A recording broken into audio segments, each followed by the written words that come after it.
Start your day with Quaker Protein Instant Oatmeal. The instant oatmeal ready to help you tackle whatever your day brings.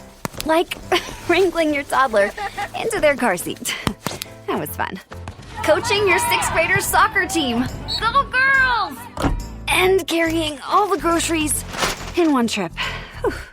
Try Quaker Protein Instant Oatmeal, granola, and bars. Great taste and a good source of protein. Quaker, bring out the good. LinkedIn is pretty great at a lot of things, like helping you tap into the latest trends and insights in your field. We cannot stop your coworker from tapping her pencil. LinkedIn can help you find new jobs that align with your career goals. We cannot help you find the source of that weird smell in the office fridge. Ew. And while we can't stop your coworkers from bringing their hobbies into the office, LinkedIn can help you bring your career to the next level. LinkedIn is the network that works for you. On December 12th, Disney Plus invites you to go behind the scenes with Taylor Swift in an exclusive 6-episode docuseries. I wanted to give something to the fans that they didn't expect. The only thing left is to close the book. The end of an era. And don't miss Taylor Swift, The Eras Tour, the final show, featuring for the first time the Tortured Poets Department. Streaming December 12th, only on Disney Plus. Welcome to the Chalkboard, my fellow football nerds, for episode number 229 of Chalk Talk. I'm your host, Shane Haft. You can follow me on Twitter at ShaneHaftNFL. I'm joined today by the best co-host in the game. You've heard him on the Saturday morning spread. It is Mark Henry Jr. Give him a follow on Twitter at Mark Henry Jr. NFL. Mark, how you doing today? I am doing well. It's nice to not be coming into this desperately needing this position as we used to years ago when we first started doing these Eagles-centric position draft shows. But still fun to talk about. I came out higher on this class. I just wanted to let Shane know this is a inside baseball thing, but we're not streaming to Twitter right now. Yeah, I just noticed that. So here's what happened with that. When it didn't stream the last time, I disconnected my Twitter and reconnected it. So to kind of reset that, I never came back and re-added it to this stream. So this one's on me. I never even thought about it, if we're being honest. So hopefully, people are following us on Twitter following us on Twitter doesn't help right now. Hopefully people are following us on Twitch at Twitch TV/half and half, on YouTube at the Eagles Pinpool Network, on the Facebook page, because we are live there. So shameless plug for those of you that follow us on Twitter and this popped on your podcast feed later. We have some technical difficulties sometime, more so than we ever should with a service we have to pay for to live stream, but I'll take the fall for this one. So go follow us on these other platforms. Make sure you catch us live. And yeah, we'll tweet it out. Yeah, I'm tweeting it out right now while Mark introduces the position here. So, Mark, what are we talking about today? We're talking linebackers, top 5 linebackers, and we kind of talked about this last week. I brought it up when we were talking about defensive tackle. Defensive tackle, probably the position that, whatever we're ranking, top 5 of a position, top 8, top 10, depends on the depth of a position usually. It's probably the one that Shane and I will differ the most on, 1 through 5.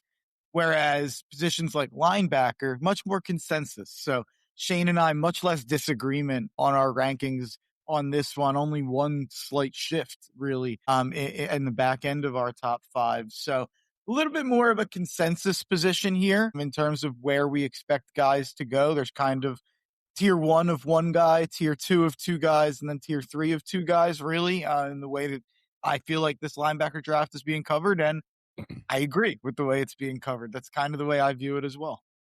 All right. Well, let's dive in and talk about it, Mark. And you mentioned we've got a lot of similarities in our rankings here. So we both have the same number 1. Everybody looking at this linebacker class has the same number 1, unless you're counting Reese as a linebacker, which some people are. When I do my little positional stacking, I just merged the cell between edge and linebacker. And he's like my edge linebacker 1, depending on how you want to look at him. But we're excluding him because we talked about him on our edge ranking shows. We think that's what he's probably going to do. So if you're upset Reese is not going to be our number 1, go listen to our edge rusher show. We talk about him there. But talk to me about Sonny Styles, Mark.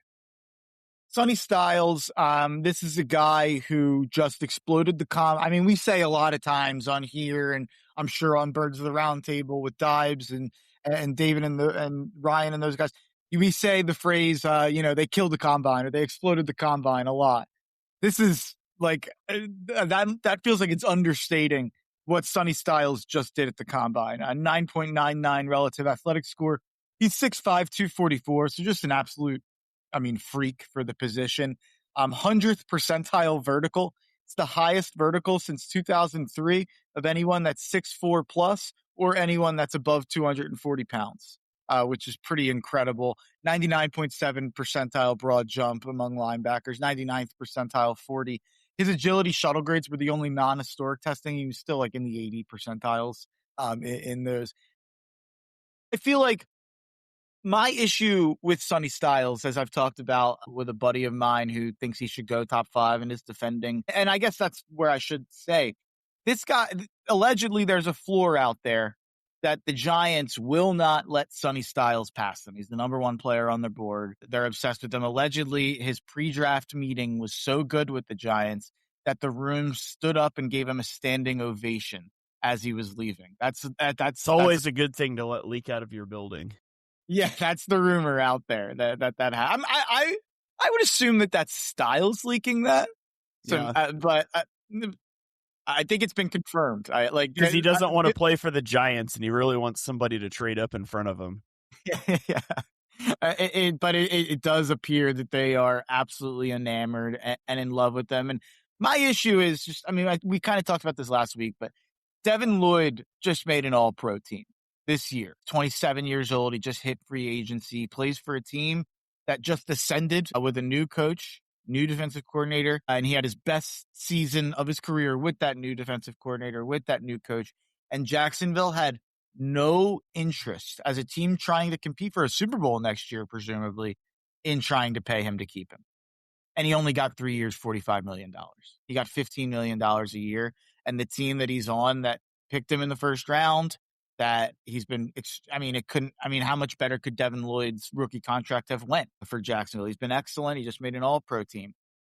If Sonny Styles makes one All-Pro team on his rookie deal, I think that's if we're listing the range of outcomes, that's probably in the positive range of outcomes. I know we're all acting like he's the best linebacker prospect ever, and maybe he is, but I think just by the nature of, it's hard to translate and say this guy, no matter what's going to be an elite player at his position. If Sonny Styles makes one All-Pro team on his rookie deal, I think that's a good outcome for picking him. But unless you're Fred Warner, you're not getting $20+ million a year at linebacker. So why would I ever draft a linebacker high if I can go out and pay a 27-year-old who's proven themselves to be an All-Pro and give them $15 million?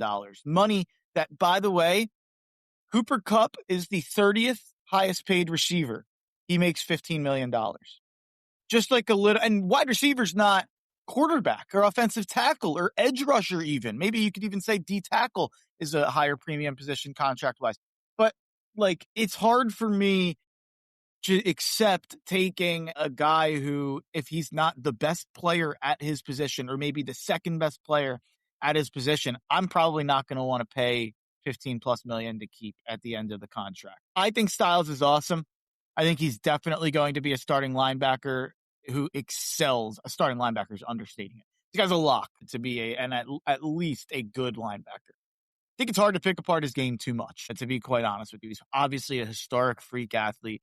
When you watch the film, though, you see a guy who's impactful enough to justify taking a linebacker top 5 or even top 10. I don't personally. Even in this draft class, I'd rather take stabs at guys who maybe are not quite as sure things. But Mansour Delane is a cornerback. I think if Mansour Delane pans out, he's probably he's a top 10 to 15 corner. He's going to get paid a whole lot of money if he's a top 10 to 15 corner. And that's not even a premium position. That's the example I wanted to throw out there. But I just think he's obviously a great linebacker. Again, I don't want to pick apart him. I don't want to be negative.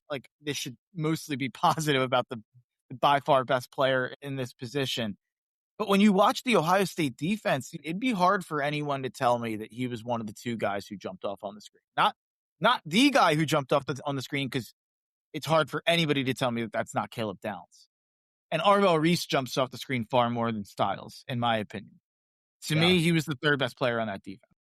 I think so. I mean, you can talk about for sure, and we'll probably spend less time on some other guys, but Sonny Styles is getting a lot of talk. By the way, just a couple of his raw stats: 16% blitz rate last year, 21% pressure rate, 0 missed tackles in 2025 per PFF.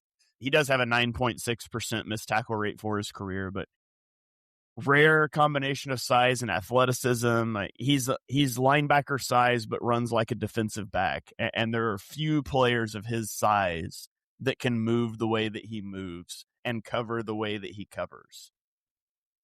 He's a really good player. Now, all that being said, he could be used in a lot of roles. You could make him a box linebacker. You could make him an overhang defender.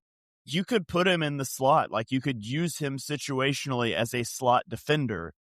The thing for me is I always fall in love with that style of player. And I just question if that's actually a positive.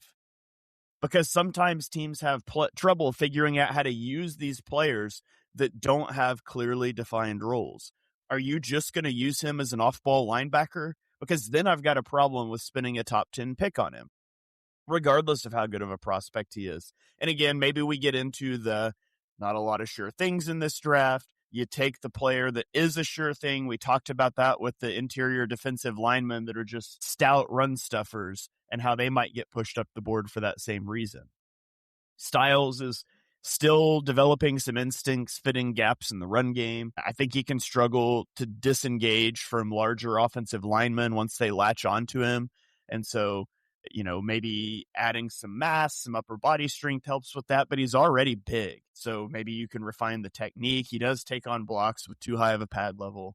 He bites hard on play fakes. I think this is a guy you can use in a lot of roles. The problem is, if you're going to do that, you have to reorient your defense around this guy. And then what happens if he's hurt or he is gone in a few years? Do you have another guy to step into that role, or do you have to change everything? That's what I think is the catch-22 with these unicorn type players that you could use as a move piece. Like, that used to be something we talked about a lot. A move piece, a chess piece, a positionless player. I feel like that discourse has died down because in some way the NFL has told us what they think of these players by them falling down draft boards. Now, I don't think that's going to happen with Styles because of just the ridiculous athleticism, but it does make me question, is he going to be as impactful as we think he could be? Or is the team just going to draft him and stick him at off-ball linebacker where I think he can be really good, but then am I spending a top 10 pick on that? So I feel like I talk negative about Styles. I think he's an awesome player. I just question the value proposition of it to simply use him as off-ball linebacker with a top 10 pick. I know you're early in your process in stacking it up overall, but just kind of like a blanket statement, where do you think Styles could end up in your kind of big board, or where you'd be fine with kind of starting to talk about picking him? I know it's hard before you stack it. Yeah. Yeah. It's tough before you stack it. And one thing I always really struggle with when I do my board is how to layer positional value on top of that. So I have done, what we've done for the show: quarterback, tight end, interior defensive line, edge, linebacker. Now, I only have one guy that I've tagged as a blue or a red chip prospect so far, and it's Arvell Reese. And so I think there is a good chance that Sonny Styles will end up being a top 10 player on my board. That doesn't necessarily mean I would take him top 10, which again seems like a weird way to stack things, but I do layer positional value over it a little bit. It's hard. Yeah. But it's hard. Yeah. It gets really hard when you're trying to stack a big board. It's the same thing. I mostly just entirely disregard medical and character concerns because I don't have the information on that. Now, a guy like Caleb Downs, since it's a confirmed foot injury at the combine that's going to hold him out throughout the offseason, that's going to push him down my board a little bit because that's a certainty. It's known now. but the positional value aspect of it is always a little tricky for me, figuring out how to handle that. Yeah, it's tough this year, especially. Love and Downs, in my opinion, are the two best players in this class, like just in terms of the best football players. It's hard to, and I'm going to put them 1 and 2 on my board. Styles, like I bring those positional questions up because I don't look at him as the special prospect that I look at Love and Downs being at those positions. And I also think Love and Downs, I think linebackers even more devalued than running back and safety. Like, I think you don't have to be the best player in the league at your position at running back or safety to be highly paid and highly valued. I mean, we've seen that now with Saquon, Taylor, some of the top running backs getting some bigger contracts, McCaffrey, some of those other guys. Safety still lags behind, but the top tier gets paid pretty well, a little bit more than. Yeah. So, all right. So there are a lot of thoughts on Sonny Styles and just some of the positional value conversations around him. I do think he's going to be a top 10 pick. I do think he'll be a top 10 player on my board. I do think it would give me pause to take him with a top 10 pick, though. As silly and convoluted as that can sound, welcome to draft season, where it's really difficult to I love like doing positional rankings. I honestly hate stacking the whole big board because then you have to have all those other conversations that are just really difficult to figure out how you want to portray it. Yeah, I like it, and it's part of the fun of like me tinkering with my rankings, like my fantasy rankings all summer. So I like the overall nature of it, but it's hard, and I'm trying to layer the positional thing in, and I'm at the point of saying like I think Arizona should take Jeremiah Love at 3. So like it goes all over the place in terms of the positional value and what you think of certain prospects. So I understand the people who love Styles who are saying he deserves to go that high. This draft is bad. There's low ceilings. You don't know about as many guys. Whatever you want to say, to me, he's not the impactful guy I would need him to be at that position to take him in the top 5. He's going to be a fringe top 15-ish guy for me, I think. But I think he's going 5 to the Giants. So I think that's pretty likely. This is where it's easier to make a team-specific big board than to try to make a wholly, like, how I value these players aside from team needs and scheme fits and things. But that's where it becomes a nuanced conversation. So, all right, let's move on to number 2. I believe we both have the same number 2. It's C.J. Allen out of Georgia. He was your number 2, right? Yep. Yeah. Okay, so C.J. Allen, 4-star recruit.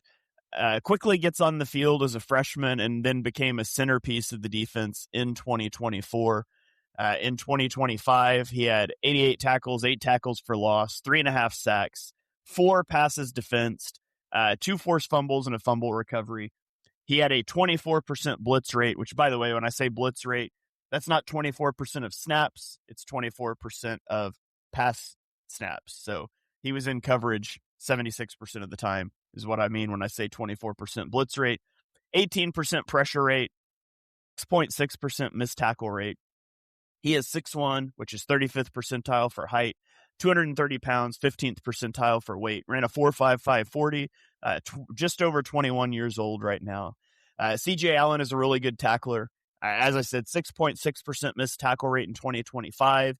Only a 7.2% career missed tackle rate, so it's not a one-year aberration like it is for Styles, where he didn't get charted with any missed tackles in 2025, but overall has almost a 10% rate. Allen's a really good tackler. He squares up the ball carrier. He maintains good body control. He drives through the point of contact.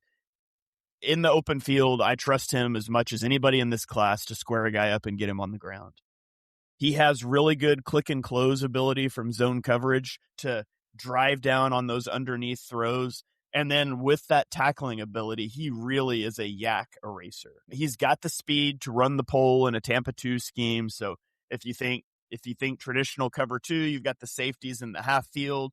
You'll try to hit that bender up the seam to split the safeties. He's got the speed to run with that and be able to take that away.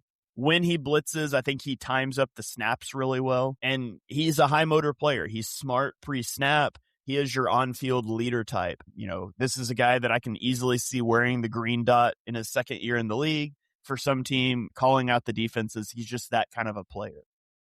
Now, that said, he is undersized for a linebacker at the next level. 230 is going to be tough to play at in the box at the NFL level. He lacks pop behind the pads when he does come downhill. I would say he has average anticipation in the run game. I don't think it's bad. I think it's average, but when you're at his size, average probably isn't good enough. If he can get just a little quicker in that recognition, he has the physical tools to meet blockers deeper in the hole where he doesn't have to shed the block to make a play. He got downhill and he just kind of prevented the play from developing. It's something the Eagles see Nakobe Dean do a lot, right? Nakobe Dean, not good at deconstructing blocks, but he recognizes it really quick and he'll meet that guy in the hole. So even if he can't get off the block, the run has to spill outside. That's who you have him as. I had the Nakobe Dean RAS chart. Yeah. Yeah. So a lot of the same physicality things, but he doesn't have the recognition Dean has. And of course, Dean's played in the league for 4 years. CJ Allen hasn't played in it at all. And so that's something I think can develop, and it's a way he can mitigate that size. I question what his ceiling is in coverage, though. He wasn't asked to match tight ends or running backs in man coverage very often. I mentioned he's good in zone. He can run the hole in Tampa too. I don't know what he's going to be able to do in man coverage because he wasn't asked to do it a lot. And I mentioned this in the run game thing, but he does struggle to deconstruct those blocks once an offensive lineman latches.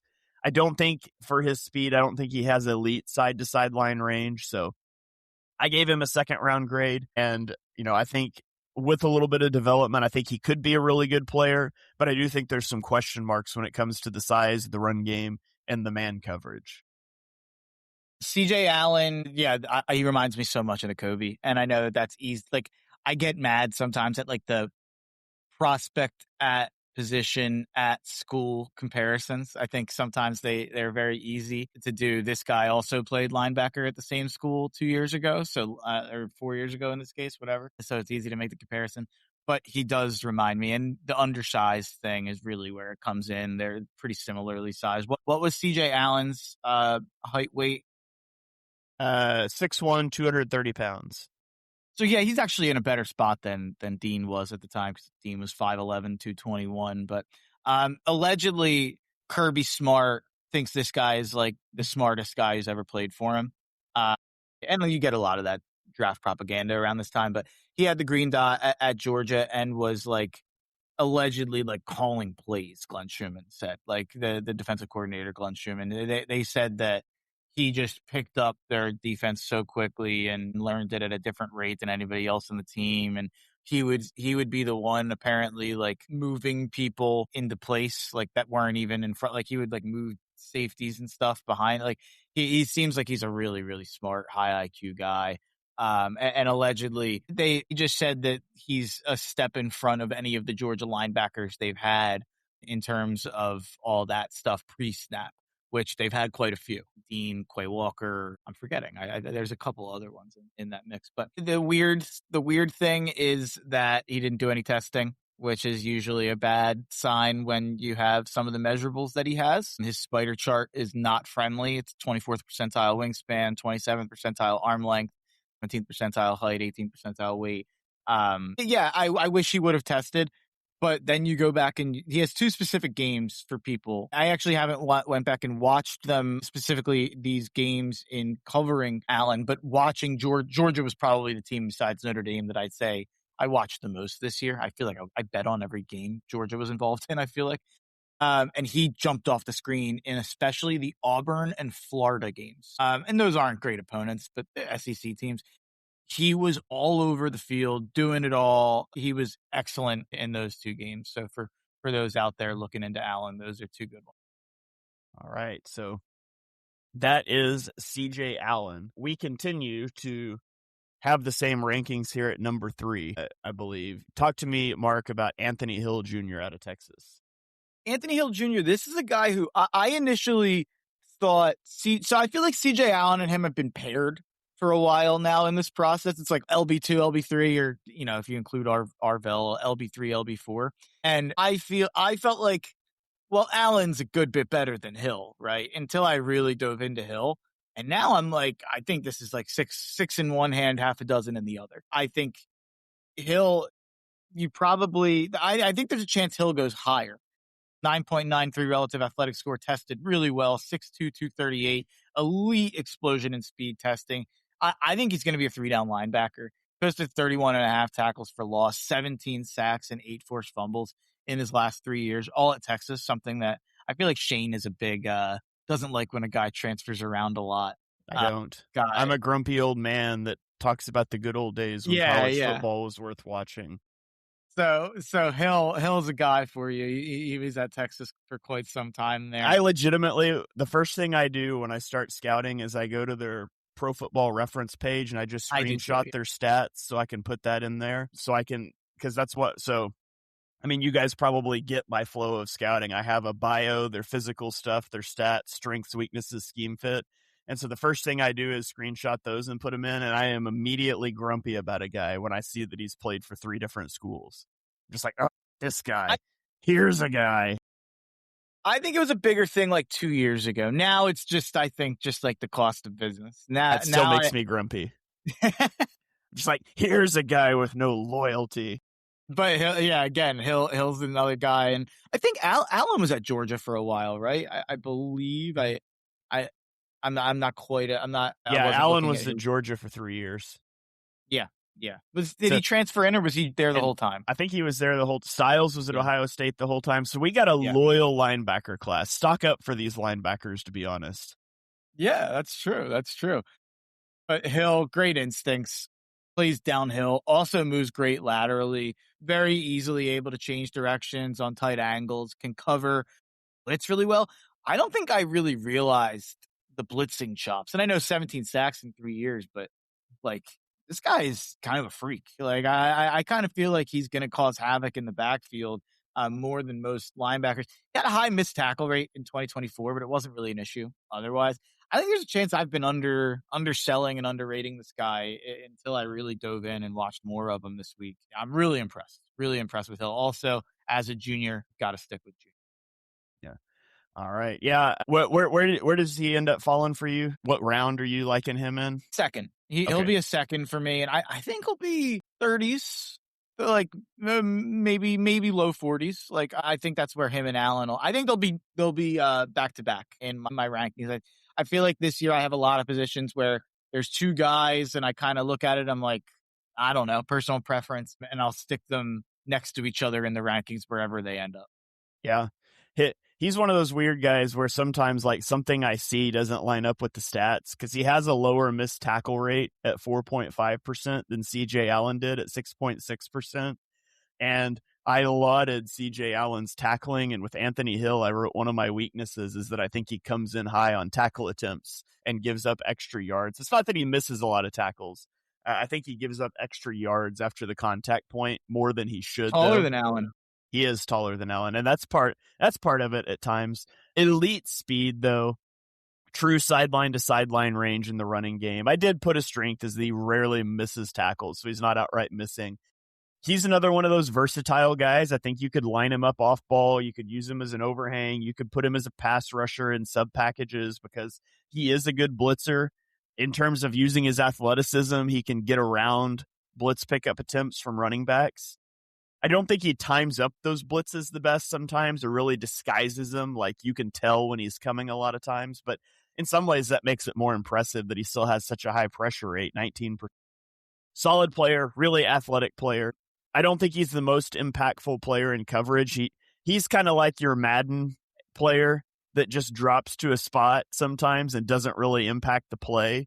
That always frustrates you on Madden. It's like the guy runs the same play 8 times in a row, and I can only control one guy, and the other guys just drop to their spot and stand there. There's no recognition. I feel like that a little bit sometimes with Anthony Hill, where he's going to hit his landmarks, but I'd like to see him do more, especially with that speed. And so I'm sure that's something you can coach him up in. I've got a 2nd-round grade on him, too. I think he's going to make a good will linebacker for somebody. Yeah, I think the missed tackle thing is what you said. I think it's probably just him not missing tackles, but getting pushed back maybe and still bringing a guy down, or another guy comes in and helps him out so you don't get really a missed tackle on it. But which there are worse things for sure. Absolutely. All right, let's keep rolling. Mark, we finally have disagreements at number 4. And they're not big because my number 4 is your number 5 and your number 4 is my number 5. But let's take my number 4 first here. Jake Golday out of Cincinnati. Number 4 on my board, number 5 on yours. He had 0 stars as a recruit. He attended Central Arkansas for 3 years before he transferred to Cincinnati. Now, this is the kind of transfer I'm okay with, right? You go to the FCS level because nobody wanted you. You stay there for 3 years, and then you go FBS. I'm all for this kind of story. And he made an impact in 2024, but he really came into his own in 2025 in that 5th year in college, the final year, the 2nd year, at the FBS level. He is 6'4", 239 pounds, which is 88th and 49th percentile, respectively. Ran a 4.62 40-yard dash, 1st percentile vertical, 89th percentile broad jump. He'll be just shy of 23 years old on draft night, so a little older prospect, but had 105 tackles this last season at Cincinnati, 6 tackles for loss and 3.5 sacks, 3 passes defensed, 1 forced fumble. He had a 22% blitz rate, a 22.5% pressure rate when he blitzed, and a 9% missed tackle rate. When you look at him, I think the first thing that sticks out is he's just a big, explosive athlete, and he attacks blockers when they attempt to climb to the second level. He's got heavy hands. He can jolt offensive linemen back and then disengage and make a play. So he doesn't struggle to disengage in the same way some of these other guys do. He will win that battle against offensive linemen. He's got impressive straight line speed, so he can turn and run in coverage. He arrives to the contact point on balance with good stopping power. I think he does a good job of staying home in zone coverage. He doesn't really allow quarterbacks to manipulate him out of the zone with route concepts or with their eyes. He's going to stay home. He's going to be where he needs to be. Now, that cuts both ways because that's the good way to say it. The bad way to say it is sometimes I think he's got poor awareness in zone coverage where he'll cover grass instead of anticipating route concepts. Maybe he doesn't read the quarterback's eyes well. So it's hard to say for sure. If you want to put the positive on it, you would say he doesn't let quarterbacks move him out of his zone. If you want to put the negative on it, you would say, well, it's because he just doesn't read the quarterback's eyes at all. Hey, I don't know. Could go either way. I think he is a little slow to diagnose plays and trigger downhill. He will sometimes take poor angles in the run game that kind of mitigate some of his speed. And I think he has poor short area agility that can cause issues in some of those coverage drops. Now, all that to say, he transitioned from edge to off-ball linebacker in 2023. And so when you talk about some of the awareness things in zone coverage and the slowness to diagnose plays, you got to remember this is an FCS guy who transferred to FBS and transition positions all within like a 1-year time span. So there's a lot of lack of instincts for the position, but it's not like he's been in college for 5 years playing this position. And so I think it's fair to bake that in. You would like to see a more finished product at almost 20th old, but I do think you have to have some of that context there. So with the right coaching, I think this is a guy that could develop. I think he could be a decent Mike linebacker for you. So I've got a 2nd-round grade on him.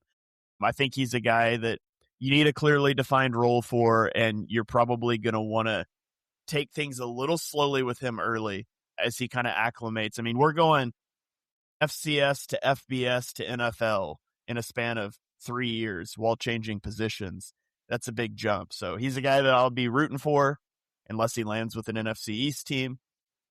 But he's got a fun story. I think he could be a decent player, but there is a little bit more high ceiling, low floor, I think, with him. I'm going to do this every week. I've decided. I talked about him last week, so I gave him enough. I gave him free publicity, and we're giving him more because I think these charts are really fun. Adam Carter, Impact CFB data. I referenced him last week. I pulled up a tweet here if you're watching along on video. He does these charts of prospect groups that have to hit certain benchmarks. And in this one, he chose LB prospects since 2015 with a relative athletic score of over 9.5 and at least one college season with a PFF run grade over 80 and a coverage grade over 80. And you look at the list and it kind of shows that this might be a special linebacker class because you have, I believe it is, 3 guys on the list here in Sonny Styles, Jake Golday, and Jacob Rodriguez. And you look at some of the other names that have popped on this list. Jack Campbell's turned into a great player. Peyton Wilson, great player. Jahad Campbell, promising first year. Fred Warner, the best in the league. Devin Lloyd, maybe the second best in the league or third. I do like these charts that show, like, here's some benchmarks that the best players have hit, and not many busts have hit. Maybe there's a couple in there that haven't been great players, but I decided I'm gonna do one of those a week. So shout out to Adam. So 25% of the guys that have ever met that criteria are in this year's draft class.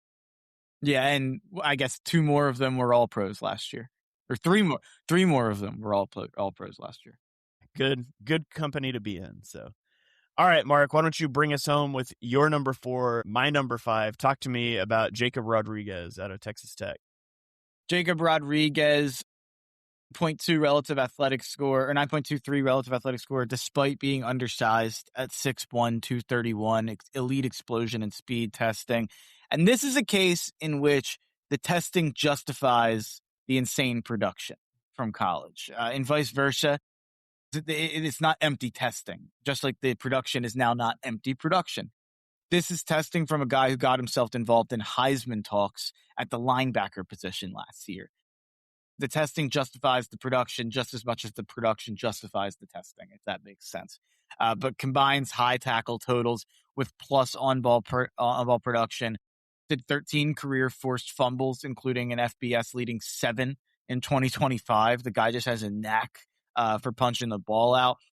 In 2025, he had 128 tackles, 11 tackles for loss, and a sack with all those 7 forced fumbles and 4 picks. It really is one of the best statistical seasons we've ever seen from not just a linebacker, but a defensive player in general. People compared him to some of the linebackers and defensive players who have been invited to New York, such as my guy, Manti Te'o. I'll loosely call him my guy. Notre Dame alum, Manti Te'o. You compare his season of production, which he came in second for the Heisman, to Jacob Rodriguez. It's not even close. Rodriguez was far more productive. And in 2025 was not a fluke. He basically had the same year in 2024 with more sacks and less turnovers. In 2024, he had 127 tackles instead of 128. He had 10.5 tackles for loss instead of 11. He had 5 sacks instead of 1. He had 1 pick instead of 4, 3 forced fumbles instead of 7. He really races to the ball and just rallies there. Great ball movement. Plays like a safety in coverage. It can get greedy like a safety in coverage, looking for a big play too, which is a negative. But I think you take the negative with the positive on the 4 picks. A bit undersized in the box, but I feel like it doesn't affect him too much. And he was absolutely the leader of not just the Texas Tech defense, but the entire team. He's had a lot of, I didn't do a rash chart comparison. I meant to and forgot to. I'll do it while we're talking here. But there's been a lot of comparisons to Carson Schwezinger for Jacob Rodriguez, who was the defensive rookie of the year. Guy I missed on last year, Schwezinger. But I'm not missing on Rodriguez this time. I'm definitely in on this guy. Rodriguez and Golday are, again, kind of like paired for me, like wherever one's ranked, one will be right after it. I think that'll be in the 40s. So I think they'll be second round, both second round guys for me. Rodriguez is just the 2 years of the production with that level of testing is enough for me to just say, I'm in. Yeah. I think he's kind of got a crazy story too, so he was a 4-star quarterback recruit who went to UVA and then bounced around positions and then transferred to Texas Tech and switched to linebacker. So you don't get a lot of quarterback to linebacker converts, but all the athletics. For those who don't know, his wife's also an Army helicopter pilot as well. I did not know that. He was a big guy. Yeah. Okay. So yeah, cool story, background for him, all that stuff. He's just always around the football. 125 plus tackles each of the last 2 seasons, 7 forced fumbles, 4 interceptions in 2025.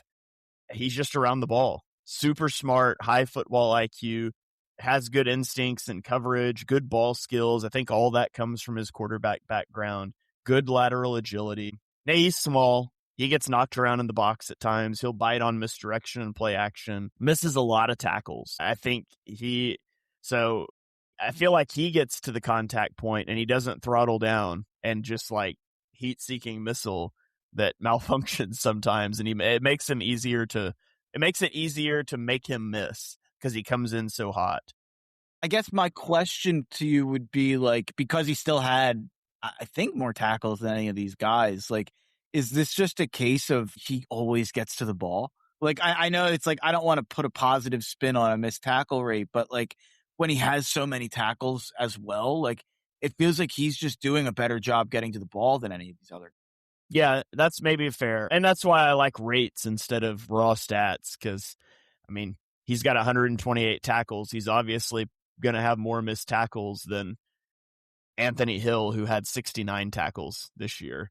But, when you look at the rates, obviously over the volume, it would stabilize a little more. And maybe he's getting in on some plays that most guys wouldn't, but they're tougher plays. And so that can impact it a little bit. But yeah, he's a fun player to watch at the next level. I don't know, man. That size worries me. But for a player that's that smart and that athletic, hopefully there's a role for him somewhere and he can, land somewhere and really thrive in that role. But I've got a 3rd round grade on him right now as a will linebacker, and I'm really curious to see where the league ultimately values him. He is old as well. He will be 24 when the league kicks off. Yeah. It's not working. Never mind. I thought I had the RAS comparison for Rodriguez and Schwesinger, but the RAS website failed me. It does that sometimes. Good website, though. Free website. As much as I use it, it's awesome, but like it does malfunction quite a bit. Yeah, awesome website, free website. Thank you, Kent. Yeah, at MathBomb on often. Twitter. Go follow him. He one time ran a RAS chart for me for my height and weight and said I had a good relative athletic score for an accountant.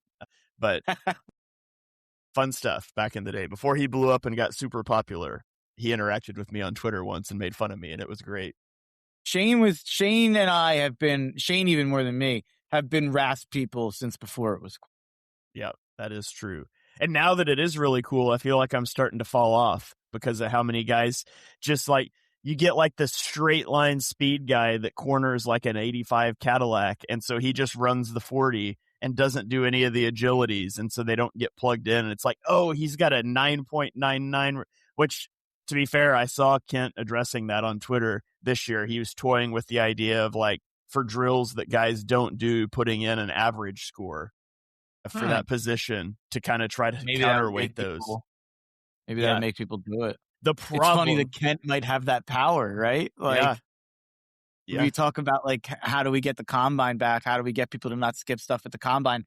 Which like, I'm not as crazy about, because you look at like Caleb Banks and it's like allegedly Caleb Banks hurt his foot the day before, still went through with everything and hurt his foot potentially more at the combine doing everything. So it's like, I hesitate to kill guys on not doing stuff at the combine. And then like we kill certain guys when they do certain stuff, when agents don't like take them out of certain things, like Lee Hunter earlier this week. But yeah, it's interesting that the RAS score has become such a big factor. I mean, there's certain teams that like, if you do threads of their last 2 or 3 drafts, it's like they didn't draft anyone below an 8 or below a certain. The Eagles are like that in a lot of ways. The Eagles value it heavily. But yeah, it's funny that Kent might have that power. Yeah, it's interesting. Of course, then you got to go back and do it for everybody so you can recalculate the historical things. But I would be interested to see. And it's one of those things that you don't really know if it's a good idea until you do all that work and see what it does to the scores. But I'd be interested to see it for sure.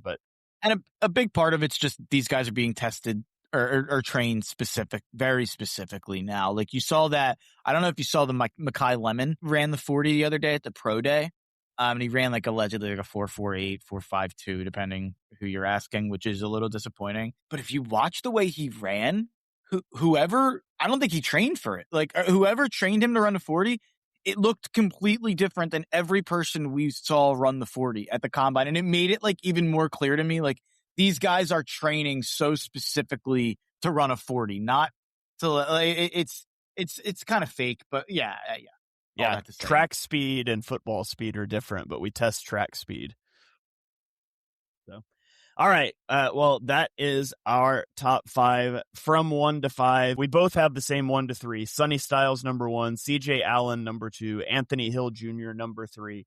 At number 4, I have Jake Golday. At number 4, Mark has Jacob Rodriguez. And then we have those flip for number 5. So before we get out of here, Mark, let's talk briefly about the Eagles depth there. And then we'll get into if we've got any honorable mentions. But Nakobe Dean walks in free agency to the Raiders, but the Eagles have Zach Bond, who they signed to the big contract last year. They have Jahad Campbell, who was a first-round pick last year, who had a shoulder surgery, apparently, and that's a concern because injury concerns were why he dropped to the Eagles to begin with. He was a better prospect than 31 overall, but there were injury concerns.